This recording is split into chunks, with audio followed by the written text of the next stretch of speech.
আসসালামু আলাইকুম আমার সম্মানিত বন্ধুরা। আজকে আমি ওই বিকাশের কিভাবে লোন নিতে হয় এবং কি আপনারা কি মাধ্যমে আপনারা করলে পরে লোনটা পাবেন সেই বিষয়ে আলোচনা করতেছি। কিছুদিন আগে কিন্তু আমি একটা ভিডিওর ছাড়ছিলাম, সেখানে ভিডিওতে অনেকে বলছে যে ভিডিওটা ভুয়া। আবার আমার ফেসবুক আইডিতেও ছাড়ছিলাম, সেখানেও আমাকে সরাসরি এসেও বলে যে মিঠু, তোমার ভিডিওতে আমরা কমেন্ট করিনি, তুমি ভুয়া ভিডিও ছাড়ছো, শরম পাইবা বিধায়। আসলে কি আমি ভুয়া ভিডিও ছাড়তে পারি? আপনারাই বলুন। আজকে আমি সেই ভুয়া ভিডিওটা আসলে আপনাদের রিয়েলে রূপান্তর করে দেখাই দিব। চলুন আসলে কীভাবে বিকাশে লোন দেয় সেই বিষয়টা আগে দেখার আগে আমরা একটু এই কমেন্টগুলো পড়ি। হ্যাঁ, কমেন্ট, ভাইয়া বিকাশ তো লোন দিচ্ছে না, আপনি আমায় সাহায্য করে দেন প্লিজ। আমি কিছুক্ষণ পরে আপনাদেরকে সাহায্য করার চেষ্টা করব অ্যাপসে যে তার ভুয়া বিকাশ আমি 4 বছর থেকে অনেক টাকা লেনদেন করছি, কিন্তু এই পর্যন্ত কোনো লেনদেনে কোনো বিকাশ পাইনি। দেখেন, এখানে একটা প্রশ্ন থেকে যায়, মানে যদি একটা ব্যাংকে লোন নেন, ধরেন ব্যাংক এশিয়াতে লোন নিছেন, আপনি এখন সিটি ব্যাংকে যা লোন চাইবেন, ব্যাংকিং লোনটা হচ্ছে ডিজিটাল সিস্টেম, ঠিক আছে? মানে ব্যাংক লোন দেওয়ার আগে আপনার ওই সিবি, মানে আপনি যে কোন ব্যাংক থেকে লোন নিচ্ছেন সব ওই আপনার ওই বাংলাদেশ ব্যাংকে জমা থাকে, ঠিক আছে? একটা সিবি, ওই নামটা আমার মনে নাই, কারণ এগুলো তো আমাদের প্রফেশন না। তো ওই সিবি প্রথমে ওখানে চলে যায় যে আসলে কি তিনি অন্য কোনো ব্যাংকে লোন নিছে কিনা। যদি অন্য কোনো ব্যাংকে আপনি বেশি লোন নিয়ে থাকেন, তাহলে কিন্তু আপনি সেই লোনটা আপনি আসলেই পাবেন না, ঠিক আছে? তো এইটাও হতে পারে। তারপরেও কি কারণে আপনি 4 বছর ধরে লেনদেন করার পরেও লোন পাচ্ছেন না, একটু পরে আমি শেষ করে দিব আপনার সমাধানটা। হ্যাঁ ভাইয়া, আমি কিছু লোন নিতে চাই 15,000 টাকা, যা আমার সব অ্যাড্রেস দেবো। ভাই, আমি লোন দেওয়ার কিচ্ছু না, আমি আপনাদেরকে একটু অভিজ্ঞতা দিতে পারবো কীভাবে আপনারা লোন নেবেন। আমি লোন দেওয়ার কেন বলেন? আপনারা কিন্তু ওই যে অনেকে লোন পান না, তার কারণ হলো এই যেমন এখানে এই যে বিভিন্ন ইভেন্টগুলো ছাড়ে, এই ইভেন্টগুলো আপনারা সাকসেস করার চেষ্টা করবেন।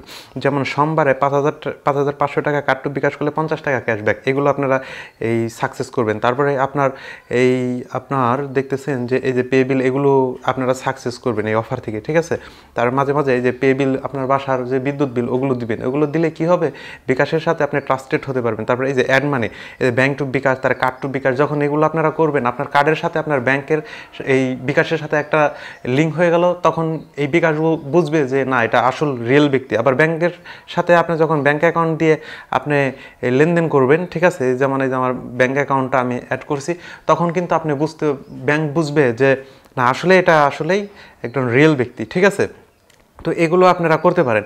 এগুলো করলে পরে আপনার ভালো হবে। যেমন এই যে আমার কার্ড আমি সেভ করে রাখছি এখানে, এগুলো করলেই আপনি এই লোন নেওয়ার জন্য আগাইতে পারেন। দেখেন, আপনি যদি লাখ লাখ টাকা লেনদেন করেন, কিন্তু বিকাশে আপনি ট্রাস্টেড বোঝাইতে পারতেছেন না যে আপনি আসলে একজন রিয়েল ব্যক্তি। একটা ভোটার আইডি দিয়ে আসলে রিয়েল হয় না, ঠিক আছে? আপনি যখন বিভিন্ন এই রিসার্চ করবেন নিজের নাম্বারে, তারপরে পে বিল দিবেন নিজের মিটারের, তারপরে আপনার ব্যাংক টু বিকাশ, এই যে যেমন এই যে বিকাশ টু ব্যাংক, এগুলো আপনি করবেন, তখন এই বিকাশ মনে করে যে এই লোকটা আমার একজন নিজস্ব গ্রাহক, তাকে আমি লোন দিব এবং তাকে আমি সাহায্য করব। আর এই সাহায্য করলে কিন্তু আপনার এই সাহায্যগুলো কিন্তু খুবই ভালো।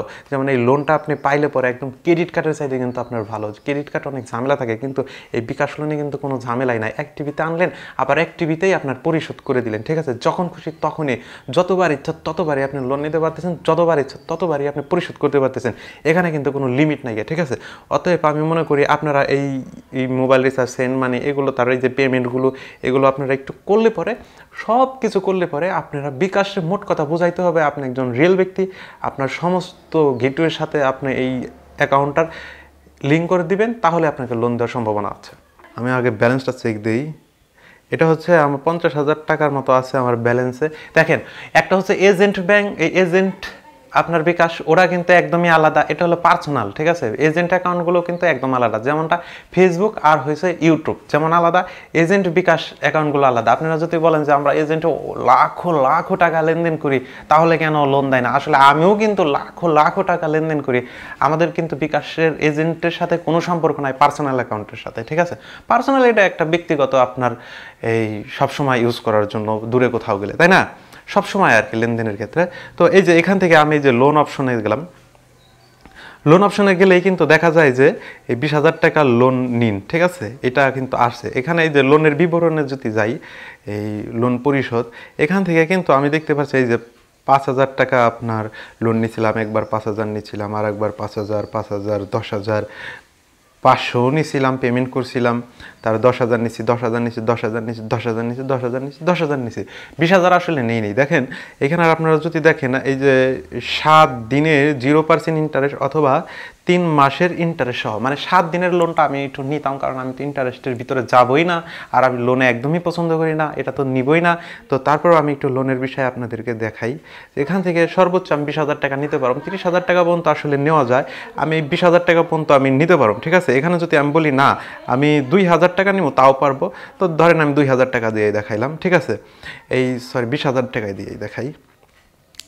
20,000 টাকার আপনার এই এখানে কিন্তু সব কিছু চলে আসছে। এই যে লোন নিয়েছেন 20,000 টাকা, ব্যাংক প্রসেসিং ফি এই যে 115 টাকা। 115 টাকা হলো আপনার ওই বাংলাদেশ ব্যাংকের কাছে তারা একটা ফি দেয়, ঠিক আছে। এই ফিটাই কিন্তু আপনি লোন পাওয়ার যোগ্য কিনা তারা একটা ভেরিফাই মেসেজ দিয়ে দেয়। যদি তারা দেখে যে আপনি লোন পাওয়ার যোগ্য, তাহলেই কিন্তু আপনাকে লোনটা দেওয়া হয়, ঠিক আছে। তো এটা এগিয়ে যান, এগিয়ে গেলাম। তারপরে কিছু নীতিমালা আছে। এখন কিন্তু পাসওয়ার্ড লিখলে পরেই কিন্তু আমি লোন হয়ে যাবে। এই দেখেন ইন্টারেস্ট, 3 মাসের ইন্টারেস্ট হলো আমার 300 টাকা। আপনি 3 মাসের জন্য টাকা নেবেন 300 টাকা, 20,000 টাকায় দিতে পারবেন না, এটা কোনো কথা। আর এই ব্যাংক প্রসেসিং ফি হইলো আপনার 115 টাকা। ওই 300 টাকার সাথেই কিন্তু এটা অ্যাড করা 115 টাকা, ঠিক আছে। আমি যদি এখন পাসওয়ার্ড দিই তাহলেই কিন্তু লোন হবে। আসলে লোন কোনো বিষয়ই না, আপনার ইচ্ছে করলে লোন নিতে পারেন, কোনো সমস্যা না। আর সবচাইতে বড় বিষয় হলো মানুষের কাছে টাকা যাক, এটা আমরা চাই। সব মানুষই চায় না যে মানুষের পকেটে পকেটে টাকা থাক, কিন্তু মানুষের পকেটে যদি বেশি টাকা থাকে তার মানে বেশি লেনদেন হবে আমাদের সাথে, আর আমরা বেশি লাভবান হব। এর কারণে সবার পকেটে টাকা থাক, এটাই আমরা চাই, এটাই আমি চাই, ঠিক আছে। অতএব আমাকে ভুয়া মনে করার কোনো অপশন নাই। সবাইকে ধন্যবাদ, আসসালামু আলাইকুম। আর সবাই সাবস্ক্রাইব দিয়ে দিন।